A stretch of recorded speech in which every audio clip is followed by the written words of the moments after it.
University professors and intellectuals are often dismissed as elites, divorced from real life and disconnected from the problems of real people.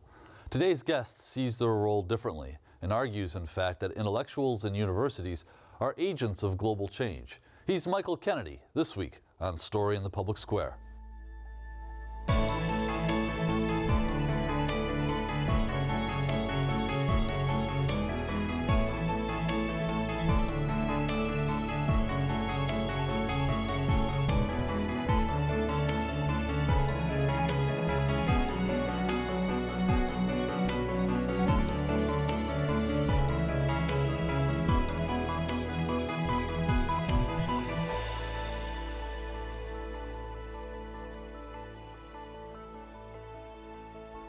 Hello and welcome to Story in the Public Square, where storytelling meets public affairs. I'm Jim Ludis from the Pell Center at Salve Regina University, alongside my friend and colleague G. Wayne Miller from the Providence Journal.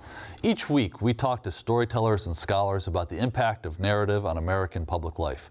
This week, we're joined by Michael Kennedy, professor of sociology and international and public affairs at Brown University. Throughout a distinguished career, he has focused on East European social movements, national identifications, and systemic change, big ideas that have a lot of meaning for us today. His most recent book is Globalizing Knowledge, Intellectuals, Universities, and Publics in Transformation. Michael, welcome to Story in the Public Square. Thank you very much for having me. I want to begin with something really foundational, and it really goes to the heart and soul of the show. As a sociologist, what role do stories play in public life? You know, there was a guy named C. Wright Mills who wrote a book called The Sociological Imagination, published in 1959, and he said in that the sociological imagination is about the articulation between biography and history. So he might even be a good patron saint for your show. Seriously, yeah.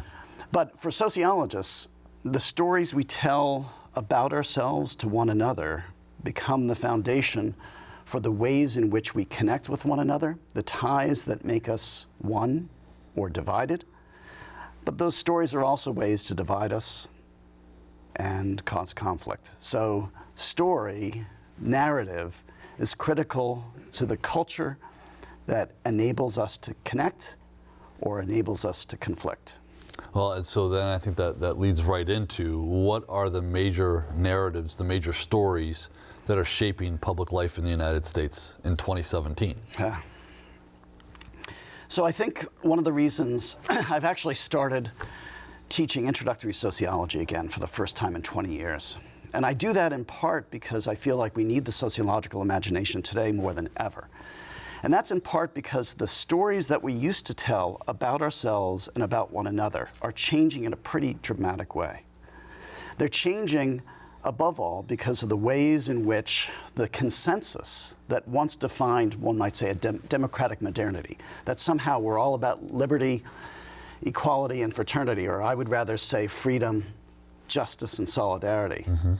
That holy trinity, if you can say that holy trinity is being frayed. It was being frayed originally by the character of globalization that overwhelmed us since the early 90s. But even more today, you can see that the kind of globalization that's affecting us is making people feel justifiably that they're losing control over their lives. And so one of the things that we're seeing across the world, and of course President Trump is a great illustration of this, is that he's trying to create a narrative in which we feel like we have control again. But I'm worried about that narrative because that narrative is dependent upon a kind of showmanship that is actually deceiving the public from the character of the challenges that are actually facing us.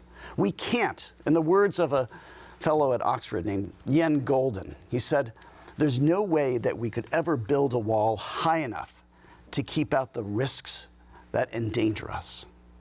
And so the idea that we can solve problems with walls or bans or even withdrawals from trade agreements, those are all illusory solutions to complex problems that we face. The fact that many people feel they're losing control, and I think that is completely true. What is it about the human mind or about the human condition that prompts many people to seek solutions to that loss of control somewhere else, as opposed to their own individual world, whether it's their family, their neighborhood, their workplace?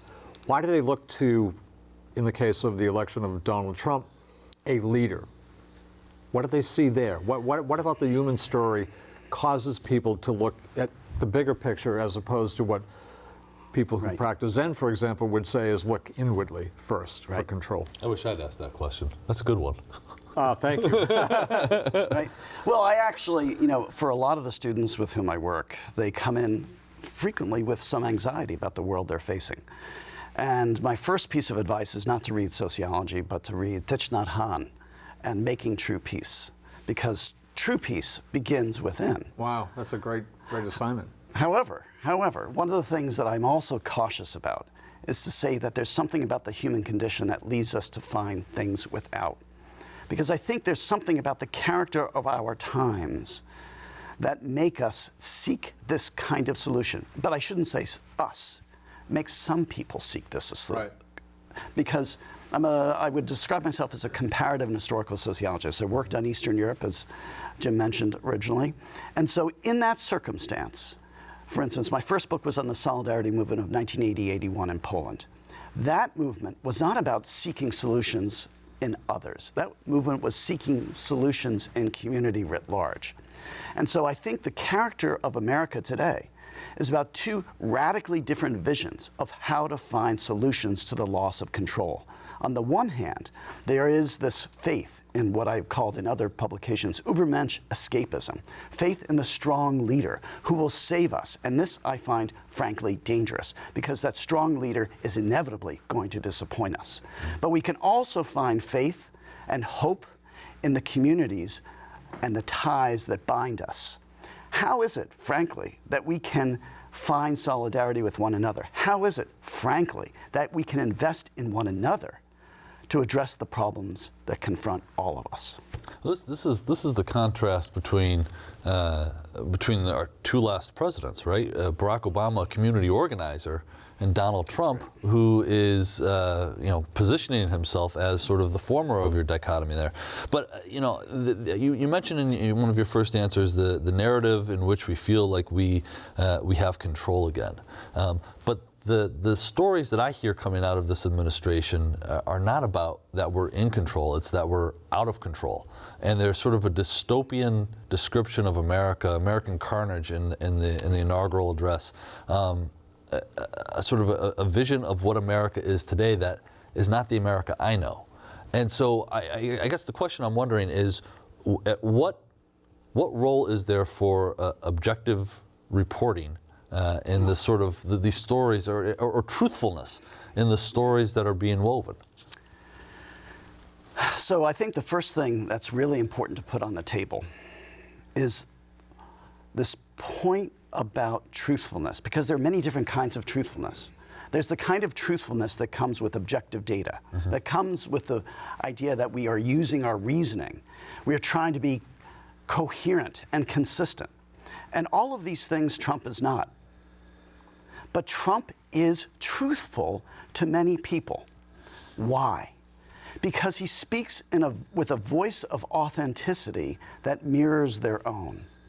His voice is not the voice of a professor. This is one of the reasons why President Obama alienated so many people, that he had this voice that was that calm law professor style. Trump speaks like many normal folks. Yeah.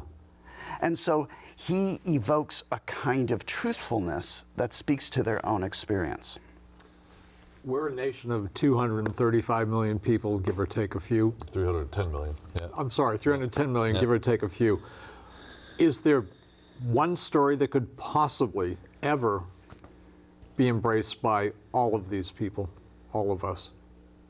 A unifying story that everyone, 310, 320 million people, could buy into and accept? Or has the world become too complicated? So you're turning me into even more of a sociologist than I thought I was. Well, I think that's why we had you on here. Because one of the things that I would say is that not whether there's one story that can unite all of us, but do some stories unite all of us more than others, right? Let's turn it into more of a continuous variable than a categorical one. Yep.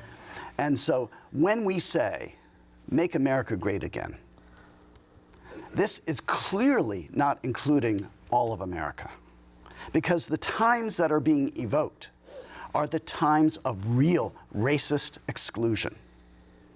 That slogan can't work for very many people outside white America. We have to be explicit about that. Instead, I would have proposed, if I were running, Kennedy, I should, I suppose. If I were running, You've had success in the past. if I were running, I would say, let's make America greater than it's ever been. Yeah. That story means that everyone can become part of that radiant future that is our destiny, rather than what is our legacy. That's a progressive message as opposed to a conservative, a conserving message in terms of looking back. So this is part of what I think we need to move beyond. People can read what I write. Yeah. They'll recognize that I'm progressive. Sure. But there are actually really important parts of the conservative message that progressives embrace. For example, right? What has always defined conservatism? Tradition, yes, but also community. Mm-hmm. Progressives are the ones today who defend community against those who would think that money and power are more important than the neighborhoods that we need to make safe, secure. Right there, I sounded like Trump. Yeah. But that's part of the message. That's part of his appeal, is that he is breaking down all of these ideological oppositions, and it's time for sociologists and citizens and others to think about the ways in which we are tied together now, the ways in which we are tied together tomorrow, but the ways in which we would like to be tied together in the future. Because imagining that future is critical to designing the present that enables it. So how do you break through the chatter, the clatter, the cacophony of voices, of sounds, of internet, TV, cable news, radio talk show, with that message, which I think most reasonable people on whatever side of the political aisle would agree is a good message? How do you get that story through? So, I've actually thought a lot about this because I used to work a little bit around the challenges of religious diversity, right? Religious diversity is different because we all appeal to our own supreme law within our religion. There's no constitution, there's no supreme authority that unites us in that. But what I think that example illuminates is that we don't begin by focusing on that which divides us. We begin and look for the things that unite us, and we build the conversation around those things. And this is one of the reasons why, for example, I've gone on Dan York's show. For example, this is a local Rhode Island talk show, and he's not known for being a progressive. But he and I have some remarkable conversations, in part because he's asking me questions that make me think. And I'm giving him answers that make him pause. And together we can create a different kind of discourse that enables us to get away from the political polarization, which is going to destroy this country. But we can't have a fake unification, because that unification that people propose, you follow my rules, and then we'll be unified. That's no unification. Unification, solidarity is based on mutual respect, mutual trust, mutual investment, recognizing that my fate is dependent on your fate. We've got to take a quick moment for station identification. This is Story in the Public Square, where storytelling meets public affairs. I'm Jim Ludis from the Pell Center at Salve Regina University in Newport, Rhode Island. You can tweet me at JMLudis. Alongside me is my co-host, G. Wayne Miller from the Providence Journal. You can tweet him at G. Wayne Miller. We're produced each week by the talented professionals at Rhode Island PBS, and an audio version of this program can be heard 4 times each weekend on SiriusXM's Politics of the United States, the POTUS channel, 124. Our guest is Michael Kennedy, a professor of sociology and international and public policy at Brown University. He tweets at prof_Kennedy. So, you didn't think that you were going to be resitting for your sociology comprehensive exams in this interview, did you? We wanted to also tap your expertise as an international relations scholar and someone who's worked in that area between sociology and history. And a nation's stories are often better known as their history. and you've spent a lot of time looking at Eastern Europe. In 2017, what are the stories, or what is the story that matters most in Eastern Europe today? So when I was at the University of Michigan, I used to teach the introductory survey course for Eastern Europe. And I was always trying to explain why people should be interested in Central and Eastern Europe, even if they didn't have ancestors that came from there. And I said, this is the place that shows us the range of possibilities for the human condition. It has seen genocide, ethnic cleansing, and the destruction of peoples. On the other hand, it is the place that has given us some of the most refined ways of thinking about democracy and freedom and artistic creativity, both in the visual arts, in the musical arts, and in literature. There's something extraordinary about this region. And so I want to begin with that point. It's worth learning about this region if we're interested in learning about the human condition. But the key narrative today is that this region is so accustomed, if I can put it bluntly, to being sold out, because it's in between superpowers, Russia on the one hand, Germany on the other hand, the West more broadly. If there's a single word that captures the meaning of that recurrent selling out, it's Yalta. When Churchill, when Stalin, when Roosevelt got together and decided to carve up Europe to create a subsequent peace. No doubt, the people of this region are wary of a President Trump who wonders whether NATO is obsolete. No doubt, they're even more concerned for someone like Putin, who has been able to violate the agreements of the post-Cold War era and to take over Crimea, to invade Ukraine, to easily threaten the Baltic nations. And of course, Poland, the country I know best, is one of the most anxious of all when it comes to this, given its own history of being partitioned in the 18th century, and then, of course, not regaining its state until after World War I. I think there was a time when there was a reverence for history. And by a reverence for history, I mean when the citizens broadly, the masses, understood that history was important. They may not have the time or the expertise to study it at great length, but they knew enough about it and about important historical topics to reach some kind of understanding about their world and themselves today. And I'm pretty sure there was that time, and you can correct me if I'm wrong.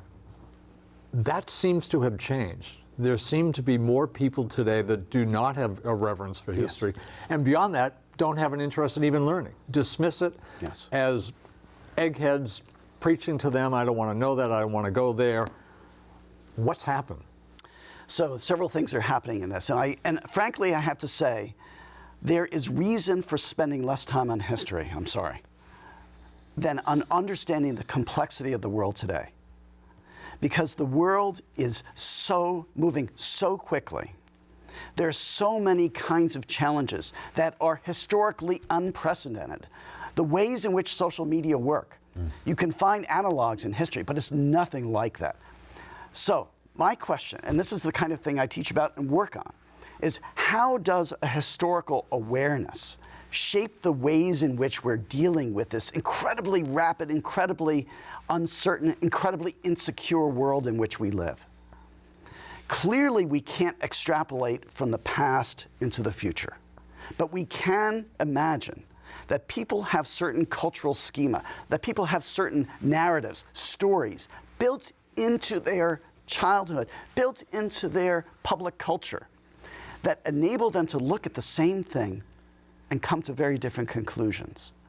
So if we were to think, for example, about the meaning of the European Union, the Brits could say, once we were a great empire, once we ruled the world, and that was when we decided what would be. Why is it that the Central and East Europeans value the European Union like nothing else? Because in the last 25 years, they have had a better period for their own history, more peace, more prosperity than they've ever had. So clearly, they're looking at the same condition, but their history is shaping the interpretation variably. Well, so even though we don't want to get stuck in history, we're sort of still being shaped by it in a lot of ways. You've said that leaders are informed by their nation's history, and so I'm curious what history is informing or shaping Donald Trump and his presidency. So many people have made a living trying to look around the world for people who are like Trump. And there are many actors who are saying, the world is too complex, we need more control, and you need a strong man in power, and I'm that. Putin does that. Orban does that in Hungary. Jarosław Kaczynski does that in Poland a little bit. And of course, Brexit is the epitome of this kind of solution. But Trump is not just someone with authoritarian tendencies. He's also someone who is a celebrity. So American culture has been organized around celebrity for so long. It's just that we didn't have quite the fusion of celebrity and politics that Trump is. We have had a democracy that has been disproportionately influenced by those who are billionaires. That too is part of American history. But the thing which I think is distinctive about what Trump represents, and something that should not be overlooked, is that we have a powerful culture of know-nothingism in America. And he's picking up on that anti-intellectual streak in American culture. And I'm, one of those who would like to say intellectuals' knowledge is not elitist. But I am saying that because so many universities, so many academics have not been publicly engaged, that we're retreating into the ivory tower, that this is one of the reasons why his anti-intellectualism can take off. It's, so your book, Globalizing Knowledge, looks at the role that intellectuals in universities ought to be playing. Right. Tell us a little bit about the book and a little bit about sort of the insights that you bring from that scholarship to this kind of conversation. So that book is a reflection of 15 years of experience in lots of different ways. I led lots of international efforts at Brown University, but also at the University of Michigan, where I was previously. So I think about globalizing knowledge. How do we learn from different places in the world in order to make a better America and to make a better world simultaneously? So that's the globalizing part. But the other part was that the University of Michigan in particular was a public university. We existed for the public good. But one of the things that we were never clear about is what does that mean other than giving preference to state citizens to come into the university. One of the things that clearly evolved at University of Michigan, and I continue it in my own work, is that we have to think about how it is that we do our work not just for our peers, but for the publics that support us. How is it, we call that public sociology, we call that public humanities. At Brown University, we talk about it now as engaged scholarship. So on the one hand, we have to think about the ways in which academics can engage publics better. But we also have to lose the hubris that so many academics have, that we have lessons for others. One of the things that I find most appealing about teaching, not just my students, but also learning in communities, is that I am much more interested in learning from publics and students than I am in teaching them the latest in sociology. And I'm interested in learning from them because I frankly believe that in the collaboration that we enjoy, the fusion of our horizons, if I could say that, we are actually creating a better kind of knowledge, one that is even tailored to the people who are asking the questions rather than imposed, given what I already know. So the question is it too late for that to happen? We had a guest on earlier this show, Tom Nichols. He wrote a book called The Death of Expertise. And what he writes about and what he finds is that there is entrenched, certainly with many people, as you were saying, an anti-intellectualism, anti-elitism. If you purport to be an expert or are an expert, many people automatically dismiss you as elitist, as out of touch, not listening, already know it. Is it too late to change that? Because that's a large segment of thinking in today's American public. He writes about it at length in The Death of Expertise. And by no means is it too late to change it. If we don't change it, the world will be gone. There are some kinds of expertise that are absolutely critical to bring into our policymaking and public sphere. We need that expertise on climate change. We need it. But we also need different kinds of expertise that are typically not vaunted within universities and within publics. One of the kinds of expertise that I admire in journalism is how is it that we communicate more effectively with one another? How is it that we learn more effectively? Social media creates the possibility for this kind of mutual learning. In fact, I have this playful project called Selfie Sociology. Selfies are, you just go to hashtag Prof. Kennedy selfie, actually. And we will after the show. Well, yeah, I would like to do that. I will, absolutely. I'm writing it down. Well, no, we'll do one. Okay. And so what's important about this is that so many people can see selfies as evidence of narcissism and evidence of antagonism to expertise. But we can flip it. What we have seen in the selfie is the democratization of portraiture. The technology allows everyone to become something of an artist in presenting themselves. And I have taken it, and my colleagues and I have taken it one step further. It's also a way for us to connect across the world in a different fashion. In almost a universal language. It's a universal language. Actually, there's a great project called Selfie City. Wow. This is fascinating. Moscow smiles less than anybody else. You'd probably be amused to that. Interesting. But not surprised. But it is also a way for us to connect across the world. I've taught this in Kosovo and in Singapore and all these places, and now they're all connected because they're all hashtag Prof. Kennedy selfied. We're just really almost out of time, so I got to ask you one quick question. The president and some of his chief advisors have been talking about nationalism, all right, and a return to American nationalism. In about 20 seconds, what does that mean? What is nationalism, and what does that mean for the American public? Nationalism is really simple. It just means that every nation should have its own state. That means nationalism is everywhere across the world. So nationalism by itself is not the question. It's what kind of nationalism you have. Is it an open and inclusive nationalism, or is it a racist and exclusive nationalism? That's the question we should be posing tonight. Unfortunately, Michael, we've got to leave it there, but thank you for being with us. Tremendous conversation. If you want to know more about Story in the Public Square or even watch previous episodes, please visit us online at pellcenter.org, or you can follow us on Facebook and Twitter. Until next time, for G. Wayne Miller, I'm Jim Lutis. Thank you for joining us.